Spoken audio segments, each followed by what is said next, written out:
ఆర్టీవీకి స్వాగతం. నేను మీ శ్రీనివాస్. పోలీస్ ఈ సమాజంలో అతనికి ఒక ప్రత్యేకత ఉంది. అసలు ఈ సమాజంలో పోలీసు లేకుండా ఊహించుకోలేము. ఎందుకంటే సమాజంలో జరిగే ప్రతి అన్యాయాన్ని, జరిగే ప్రతి దాడిని, జరిగే ప్రతి అసంఘాతిక కార్యక్రమాలను కూడా అడ్డుకునేది ఈ పోలీసే. ఇప్పటి వరకు ఈ పోలీస్ చాలామందికి రక్షణ కల్పించడం జరిగింది. చాలా విషయాల్లో కూడా మేలు చేయడం జరిగింది. కానీ కొంతమంది చేస్తున్న పనుల వల్ల ఈ పోలీస్ వ్యవస్థ మీద ఉన్నటువంటి గౌరవం మసకబారుతున్న పరిస్థితి. అందుకు ఉదాహరణే ఇప్పుడు మార్కాపురం జిల్లాలో ఉన్నటువంటి పొదిలి పట్టణంలో అవినాష్పై జరిగిన దాడి.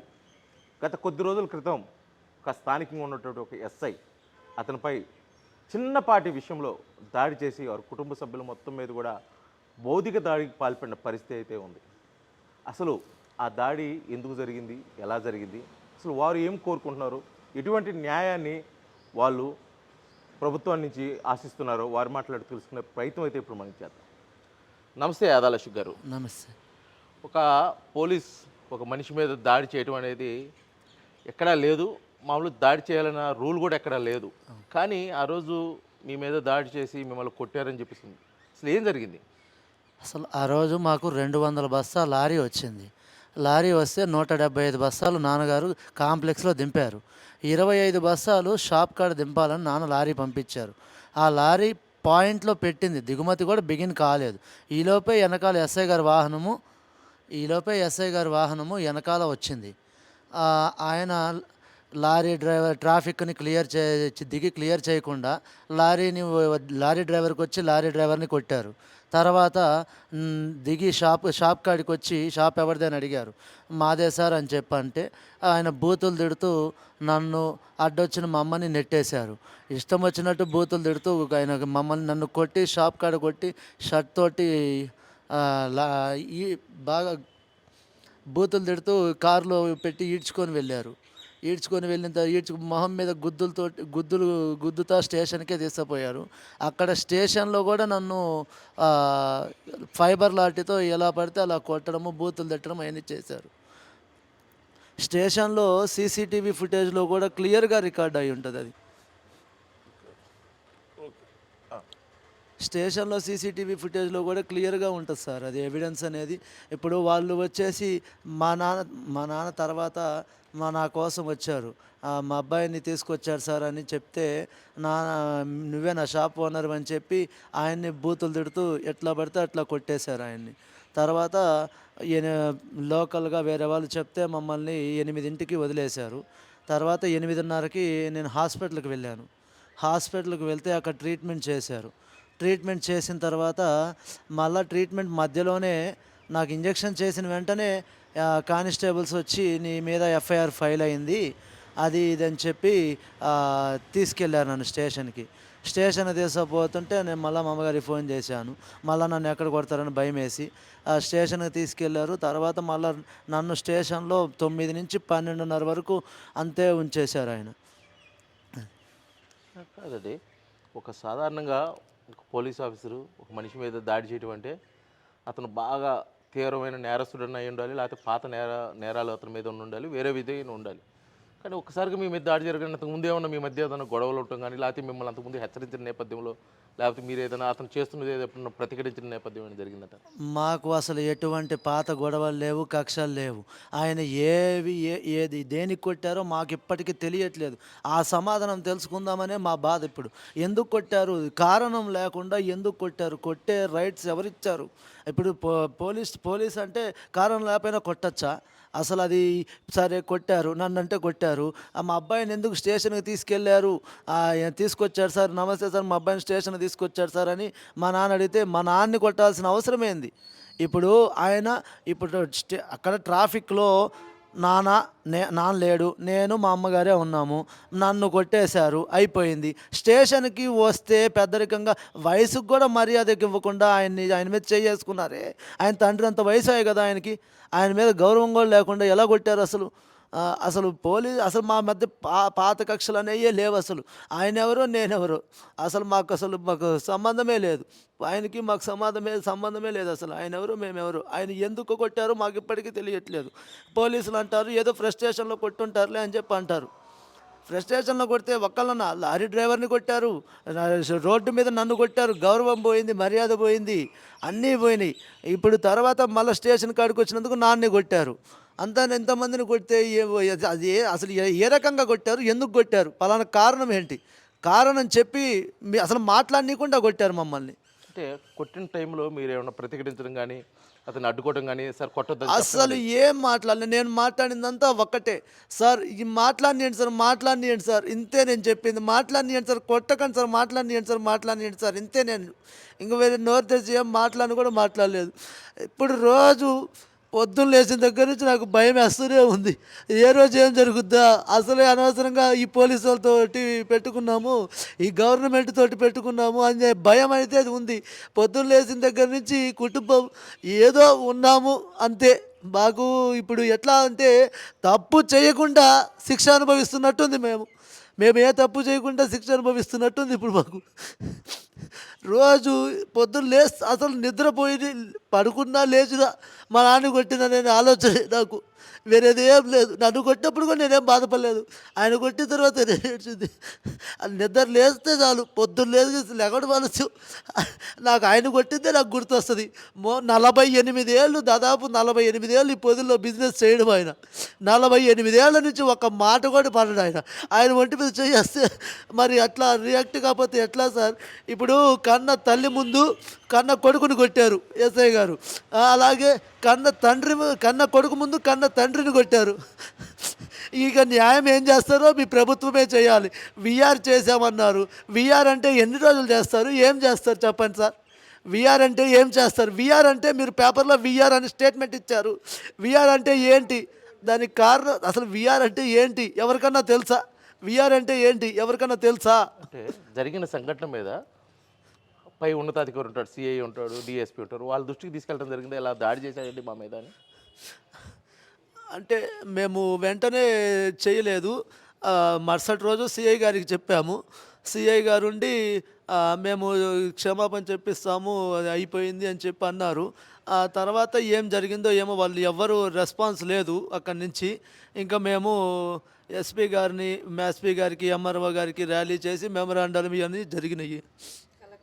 కలెక్టర్ గారికి వీళ్ళందరికీ మెమరాండమ్స్ ఇవ్వడం జరిగింది. సరే, అయితే మీరు ఒక బాధితుడిగా మీరేం కోరుకుంటున్నారు?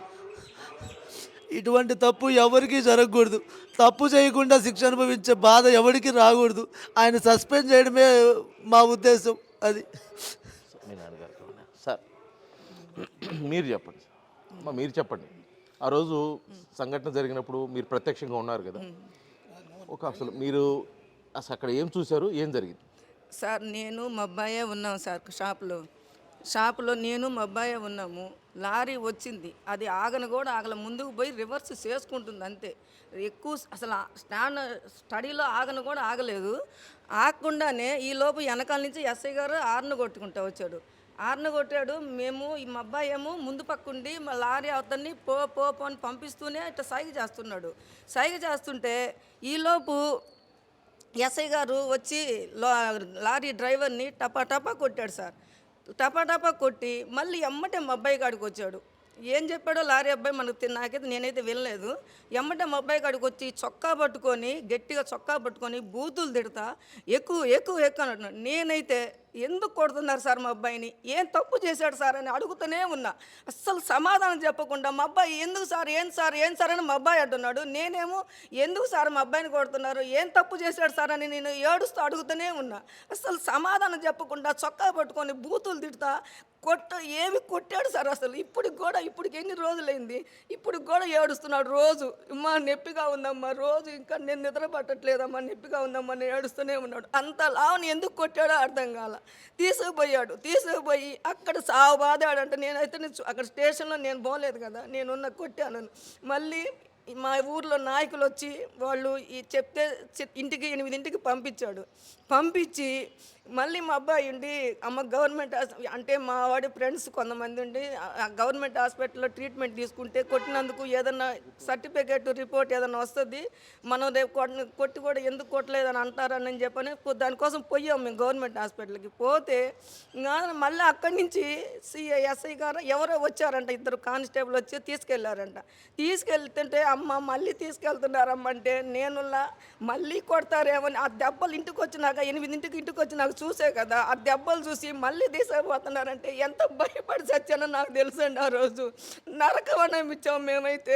ఇంక తీసుకెళ్తే మళ్ళీ ఊళ్ళో ఈ నాయకులు ఉంటారు కదా, కూటమి నాయకులు, వాళ్ళని చిన్నగా బతిమలాడుకొని తీసుకుపోయి పంపిస్తే మళ్ళీ 12:30కి పంపించారండి.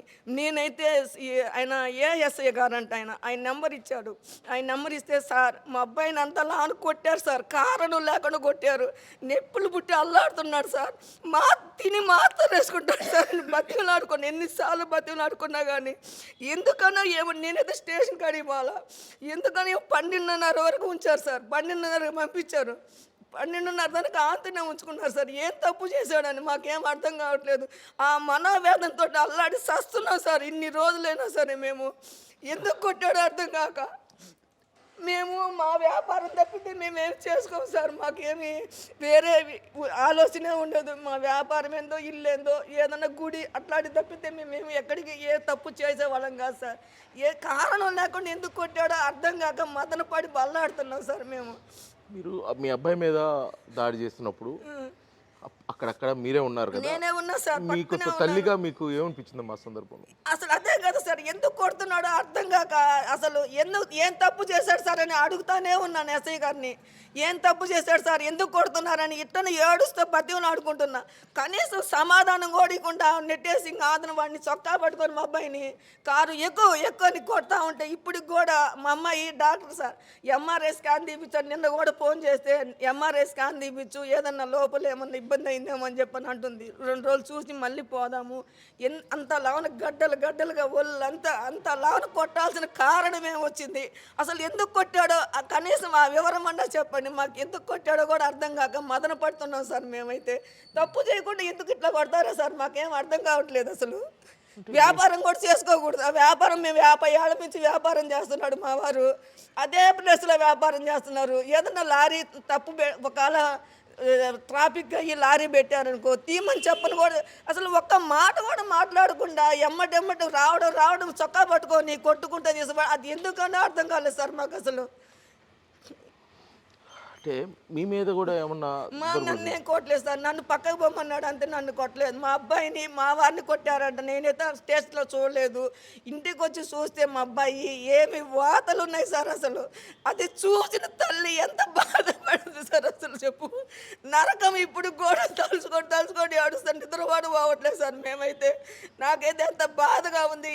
మేము ఒక్క కొడుకు సార్, ఉద్యోగానికి పోతుంటే ఉద్యోగం వద్దులయ్యా మాకు తోడుగా ఉండు, ఇంట్లో ఉండని చెప్పి ఆయన తగ్గిపోయాడు అని చెప్పని ఇంట్లో కూర్చోబెట్టుకున్నాం. లేకపోతే వాడికి ఎందుకు ఈ బాధ? అసలు వ్యాపారం చేసుకోవడం కూడా తప్పేనా సార్? అసలు లారీలు దించుకోకూడదా? ఇన్నేళ్ళ నుంచి లారీలు దించుతున్నాం కదా, ఏదన్నా ఉంటే కారణం చెప్పాలి. కానీ అట్లా కొడితే ఎట్లా సార్? అసలు ఏం తప్పు లేకుండా ఎందుకు కొట్టాడో కూడా అర్థం కాలేదు సార్ మాకైతే. ఎస్ఐ గారు మీరు చెప్పు, తండ్రిగా మీ బిడ్డ మీద దాడి జరిగిన విషయం తెలిసిన తర్వాత మీరు ఎలా రియాక్ట్ అయ్యారు? అసలు మీకు ఎప్పుడు తెలిసింది ఈ విషయం? నా పేరు యాదాల కోటేశ్వరరావు గారండి. నేను 50 సంవత్సరాల నుంచి వ్యాపారం చేస్తున్నా. వ్యాపారం ఆ సెంటర్లోనే వ్యాపారం ఆ షాపులోనే చేస్తాను. 50 సంవత్సరాల నుంచి కూడా మాకు లారీ ట్రాఫిక్లో ఏ పోలీసు కానీ ఏ కానిస్టేబుల్ కానీ మాకు ఎటువంటి ఇబ్బంది ఏమి జరగలేదు. కానీ ఆ రోజు నేను గౌడం దగ్గర 175 బస్తాలు దించి 25 బస్తాలు కూడా తర్వాత దించమని చెప్పి 8ంటికి దించమంటే వాళ్ళు పొయ్యే దోవలే ఈ కొద్దిగా బస్తాలే కదా అని ఆ ట్రాఫిక్లోకి వచ్చారు. లేకపోతే ట్రాఫిక్లోకి కూడా మేము రమ్మల్లా. అతను డిపో అవతల షాపులో దించాల్సింది పోనీకి మళ్ళీ రిటర్న్ ఏమొచ్చానని చెప్పేసి ఆ షాప్ కాడ ఆపాడు. నేను గోడం దగ్గర నుంచి ఇక్కడికి వచ్చే లోపలనే మా అబ్బాయిని కొట్టడము, కారులో ఎక్కించుకొని పోవడము, అరాచకంగా ఇది చేయడము జరిగింది. నేను మా ఇంటి షాపు దగ్గరికి వచ్చే వరకు మా వాళ్ళు అయ్యా ఎస్ఐ గారు కానిస్టేబుల్ వాళ్ళు కొట్టుకుంటా నరకంగా చూపిస్తాయి తీసుకెళ్ళారని నువ్వు వెళ్ళయ్యా అని చెప్పాడు. ఆ భయంతో ఆయన తెగ్గొడుతుంటే నేను నేరుగా పోలీస్ స్టేషన్ కాడికి పోయి స్టేషన్ ముందు నమస్కారం సార్ అన్న. నమస్కారం సార్ అంటే నువ్వేరా ఓనర్వి, ఏరా నా కొడక అని చెప్పేసి గందరగోళంగా చెంపలు పగలగొట్టిండు. అటు మిమ్మల్ని కూడా నన్ను ఇష్టం వచ్చినట్టు కొట్టారు. ఈ చెంపలు పగలగొట్టారు. సార్ సార్ సార్ సార్ అన్న కనీసం ఇచ్చాలి. ఆ టైంలో వచ్చే సార్ అన్న తర్వాత వచ్చేసి అరే పోయి అమ్మోళ్ళ కూర్చోపోరా అన్నాడు. అమ్మోళ్ళ కూర్చో సార్ నేను ఈ వయసులో నేను కింద కూర్చోలేనని చెప్పా. కూర్చోరా అని చెప్పేసినాడు. ఆ కాళ్ళు వచ్చేసి ఇవన్నీ పట్టకపోయి నడువులు పట్టకపోయి ఇప్పటికి కూడా నిలబడాలంటే మహా కష్టంగా ఉంది. ఆ విధంగా మమ్మల్ని అరాచకంగా వచ్చేసి ఇచ్చేశారు. తర్వాత ఏం జరిగింది సార్? తర్వాత వచ్చేసి మా అబ్బాయిని వచ్చేసి మళ్ళీ హాస్పిటల్ కాడి నుంచి తీసుకుపోయిన తర్వాత నేను వచ్చేసి ఎన్నో సార్లు వచ్చేసి గౌతమ్ అని అతను ఉన్నాడు, అతనికి ఫోన్ చేశా. ఏమయ్యా మా అబ్బాయి తిండి తినలేదు, మందులు మింగాల వచ్చేసి ఇంతలా ఇబ్బందిగా ఉన్నాడని చెప్పేసి అంటే రాంగ్ నెంబర్ అని చాలాసార్లు చెప్పాడు. లాస్ట్లో వచ్చేసి ఏఎస్కి ఫోన్ చేసి సార్ మీరు నెంబర్ ఇచ్చారు ఆ రాంగ్ నెంబర్ అంటున్నారంటే కరెక్ట్ నెంబరేనయ్యా వచ్చేసి మళ్ళీ ఒకసారి ఫోన్ చేయమని చెప్పా. లాస్ట్కి వచ్చేసి అవును కానీ ఫోన్ ఎత్తి పంపిస్తామని రాత్రి 12:30 తర్వాత పంపించారు. అప్పటి వరకు మా ఇంట్లో నరకం చూస్తున్నాం. అందరు చిన్న 4 ఏళ్ల పిల్లోడు సహా తిండి తినకుండా అట్టనే ఆ మనిషి బాధ చూడలేక ఆవేదనతో వచ్చేసి ఉన్నాం. తర్వాత వచ్చేసి ఉదయం వచ్చేసి అమ్మన్నా కానీ మా ఆర్యవైశ్య సంఘంతో తర్వాత వచ్చేసి తెలుగుదేశం వాళ్ళతోటి అయ్యా ఈ విధంగా జరిగినదంటే ఆర్యవైశ్య సంఘం మొత్తం వచ్చేసి మాకు వచ్చేసి మేము అండగా ఉంటామని చెప్పేసి అని వచ్చారు. వచ్చి ఆమెన వచ్చేసి సిఐ గారికి పోయాము. సిఐ గారు వచ్చేసి మీకు జరిగింది అన్యాయమేను, నేను వచ్చేసి న్యాయం చేయిస్తాను అని చెప్పేసి అన్నాడు. తర్వాత వాళ్ళు మాట్లాడిన తర్వాత క్షమాపణ చెబుతామని అని చెప్పిస్తామని చెప్పేసి అని ఒక నాయకులతో చెప్పారు. కానీ వచ్చేసి వాళ్ళు ఏం చేయకపోతే మనము వచ్చేసి ఇది మన పిల్లలకు జరిగినట్టే అనుకొని భావించి మన అందరము న్యాయం పోరాడాలని చెప్పేసి అని ఆర్యవైశ్య సంఘాలు, వ్యాపార సంస్థలు అందరూ అన్ని వర్గాల వాళ్ళు మాకు ఈ అన్యాయాన్ని చూసి 99% మాకు న్యాయం చేయాలని చెప్పేసి అని అందరూ కుతూహలంతో వచ్చి మాకు వచ్చేసి అవును కానీ అందరూ కలిసి వచ్చేసి ధర్నా చేశారు. ఆ ధర్నాలో వచ్చేసి కూడా ఆడవాళ్ళు కూడా బహిరంగంగా భారీగా వచ్చి మీ కొడుకు జరిగితే ఉంటే మా కొడుకు జరిగినట్టు అని చెప్పేసి అని వచ్చి వాళ్ళు వచ్చేసి చాలా ఇదిగా వచ్చేసి మాకు చేయితనిచ్చారు. తర్వాత మీకు న్యాయం జరగాల్సిందే, న్యాయం జరగకపోతే ఇంకొకరికి అన్యాయం జరగడానికి లేదు అని చెప్పేసి అని ఆయన సస్పెండ్ అయ్యేంతవరకు మేము ఒప్పుకోమని చెప్పేసి అని ఆర్యవైశ్య సంఘాలు, వ్యాపార సంఘాలు మొత్తం కూడా సస్పెండ్ కావాల్సిందేను, మీరు ఒప్పుకున్నా మేము ఒప్పుకోము, మీకు జరిగిన అన్యాయం రేపు మా పిల్లలకు జరగదేందే అని చెప్పారు. అంటే ఇప్పుడు జరిగిన సంఘటన మీద సిఐ గారు కానీ పైన ఉన్నతాధికారులకు కానీ మీరు సంఘటన జరిగిన అమ్మంటే తెలియజేయడం జరిగిందా వాళ్ళకి? వచ్చేసి మరుసటి రాత్రిపూట 12:30కి పంపించారు. తర్వాత ఉదయం సిఐ గారికి తెలియజేశాము. తర్వాత ఆర్యవ సంఘాలు చేర్చిన తర్వాత మళ్ళీ వచ్చేసి అమ్మన్నా కానీ మేము ఎస్పీ గారికి, తర్వాత వచ్చేసి సిఐ గారికి, తర్వాత ఎంఆర్ఓ గారికి అందరికీ వచ్చేసి మెమోరీ చేయము. దానికి మాకేమన్నా కానీ రెస్పాన్సిబుల్ ఇప్పటికి మాకేమీ చెప్పలేదు. అంటే అతని మీద చర్యలు ఏమి తీసుకోలేదా? వాళ్ళు వచ్చేసి ఏమన్నా కానీ మా తర్వాత వచ్చేసి అనిత గారు మాట్లాడారు, ఎస్పీ గారు వచ్చే చర్య తీసుకుంటామన్నారు. తర్వాత వీఆర్కి పంపించామన్నారు. పంపించారో లేదో కూడా అవి మాకేమి తెలియవు. జరిగేది అది. అంటే ఇది ఒక చిన్న విషయము అని తీసివేయకోకుండా ఒక సాధారణమైన వ్యక్తి మీద ఒక పోలీస్ దాడి విషయం చివరికి హోమ్ మినిస్టర్ అంటే పొలిటికల్ రంగు కూడా పులుపుకునే పరిస్థితి. అంటే ఏం మాట్లాడారు హోమ్ మినిస్టర్ గారు? హోమ్ మినిస్టర్ గారు మీతోటి ఏం మాట్లాడారు? దగ్గర హోమ్ మినిస్టర్ గారు నాతోటి మాట్లాడడం ఏంటంటే ఆమె టీడీపీ ప్రభుత్వం మీకు అన్ని విధాలుగా అండగా ఉంటుంది, అతన్ని వీఆర్కి పంపిస్తున్నామని చెప్పారు. అంతే. పంపించారా వీఆర్కి? వీఆర్కి పంపించారని మాటల ద్వారా పేపర్ ద్వారా వచ్చింది, కానీ కన్ఫర్మేషన్ ఎలా వస్తుంది? అసలు వీఆర్ అంటే ఏంటో కూడా మాకు తెలియదు. ఎస్ఐ పేరేంటి? ఉన్నం వేమన. ఓకే, ఇప్పుడు అసలు మీరు ఎటువంటి న్యాయం కావాలని కోరుకుంటున్నారు? ఫైనల్గా అసలు ఏం చేస్తే మీకు సాటిస్ఫై అవుతారు అనేది? సస్పెన్షన్ అవ్వాలనే మేము కోరుకుంటాం. ఎందుకంటే ఇప్పుడు డిపార్ట్మెంట్లో ఇట్లాంటి కఠిన చర్యలు తీసుకునే వాళ్ళు అసలు ఏ తప్పు చేయకుండా ఒక పోలీస్ అధికారి ఇలా శిక్షించారే మమ్మల్ని. ఇప్పుడు ఒక బిడ్డ జరిగింది, కుటుంబం మొత్తం దాదాపు 10 రోజుల నుంచి చాలా బాధపడతా కష్టంగా ఉంటుంది. ఇప్పుడు ఇదే బాధ ఇంకో కుటుంబం జరగదని గ్యారంటీ. ఒక ఎస్ఐ గారిని సస్పెండ్ చేస్తే ఇంకో ఎస్ఐ గారు కానీ ఎవరైనా పోలీస్ డిపార్ట్మెంట్ ఉన్నతాధికారులు కానీ ఎవరు సస్పెండ్ చేయరు అనే జరగదు అని మేము ఆశిస్తున్నాం. చివరికి మీ మీద దాడి జరిగిన తర్వాత కనిగిరి శాసనసభ్యులు ఉగ్ర నరసింహారెడ్డి, మార్కాపురం శాసనసభ్యులు కందుల నారాయణ రెడ్డి కూడా వచ్చి మిమ్మల్ని పరామర్శించడం జరిగింది. వాళ్ళు ఎటువంటి భరోసాను ఇచ్చారు మీకు? ఉగ్ర నరసింహారెడ్డి గారు వచ్చారు. ఆయన వచ్చి మీ ఎమ్మెల్యే గారు అందుబాటులో లేనందువలన నేను వచ్చాను, మీకు ఏదైనా 24 గంటల్లో న్యాయం అనేది ఖచ్చితంగా జరుగుతుంది అని చెప్పారు. అంటే మేము బంద్ చేయాలనుకున్న ముందు రోజు వచ్చారు ఆయన. 24 గంటలు ఓపిక పట్టండి, మీకు 24 గంటల్లో మీకు న్యాయం జరుగుద్ది అని చెప్పారు. తర్వాత రోజు మా ఎమ్మెల్యే గారు వచ్చారు, కందుల నారాయణ రెడ్డి గారు. ఆయన వచ్చిన తర్వాత నేను అరుణాచలం వెళ్ళి ఇవాళ రేపు నిన్ననే వచ్చాను, ఏదైనా ఇవాళ రేపు ఆగండి, నేను చర్యలు తీసుకుంటాను అని చెప్పారు. అంతే. ఓకే, ఇప్పుడు వరకైతే ఏం తీసుకోలేదు. ఇప్పటి వరకైతే ఏం తీసుకున్నారో మాకైతే తెలియదు. పేపర్స్ ప్రకారం విఆర్ చేశారు అంతే. విఆర్ అంటే ఎవరికి ఏం తెలియదు. జనాలు రకరకాలుగా మాట్లాడతారు. విఆర్ అంటే అది ఎవరికి తెలియదు. అంటే మీరు మీ మీద దాడి జరిగింది, మీరు కంప్లైంట్ చేశారు, అతను వీఆర్కి పంపించారు. తర్వాత మళ్ళీ మీకు ఏమన్నా బెదిరింపు కాల్స్ అంటే ఇందాక భయపడుతున్నాము, ఏం జరుగుతుందో ఏం తెలియదని చెప్పేసి అన్నారు కాబట్టి అడుగుతున్నాను. మీకు ఏదైనా బెదిరింపు కాల్స్ వచ్చాయా? ఎందుకు మా మీద ఇలా కేసు పెట్టారు, నన్ను వీఆర్కి పంపిస్తావా? కానీ మాకు బెదిరింపు కాల్స్ అంటూ ఏమీ లేవు. బెదిరింపు కాల్స్ అంటూ ఏమీ లేవు. కానీ ఏంటంటే మేము ఇల్లు షాప్ అని ఉండేవాళ్ళం. మేము ఇప్పుడు మమ్మల్ని రేపు వ్యాపారం చేసుకుంటుంటాం మేము. రేపు ప్రభుత్వం అంటే ఇప్పుడు కాకి డ్రెస్ ఉంది, పోలీస్ డ్రెస్ ఉంది, గవర్నమెంట్ ఉంది. ఇప్పుడు గవర్నమెంట్ తోటి ఒక కుటుంబం పోటీ పొమ్మంటే ఎట్లా పోతుందండి? ఇప్పుడు గవర్నమెంట్ ఎదుర్కోవంటే ఎట్లా ఎదుర్కొంటుంది? గవర్నమెంట్ ఏదైనా న్యాయం చేయాలి మనకు. అది మనము గవర్నమెంట్కి వ్యతిరేకంగా మనం పోలేము. వాళ్ళు న్యాయం చేయాలి. ఈ కూటమి ప్రభుత్వము అతన్ని సస్పెండ్ చేస్తేనే 100% ఇంకొక ఎస్ఐ కానీ సిఐ కానీ ఎవరు ఏం చేయరు. అట్లాంటివి చెయ్యాలి. వాళ్ళు చేస్తే కఠిన చర్యలు తీసుకుంటేనే ఇంకోసారి ఎవరు రాకుండా ఇలా జరుగుతుంది. ఇది మొత్తానికి అవినాష్ వారి కుటుంబ సభ్యుల మీద జరిగిన దాడి కేవలం అధికారంతో చేసిన తప్పే, మా తప్పు అయితే ఏమీ లేదు. కేవలం చిన్నపాటి ట్రాఫిక్ సమస్యను క్లియర్ చేయడానికి వచ్చిన ఎస్ఐ నా మీద, నా తండ్రి మీద దాడి చేయడంతో పాటు మా కుటుంబ సభ్యులను కూడా దూషించడం జరిగింది.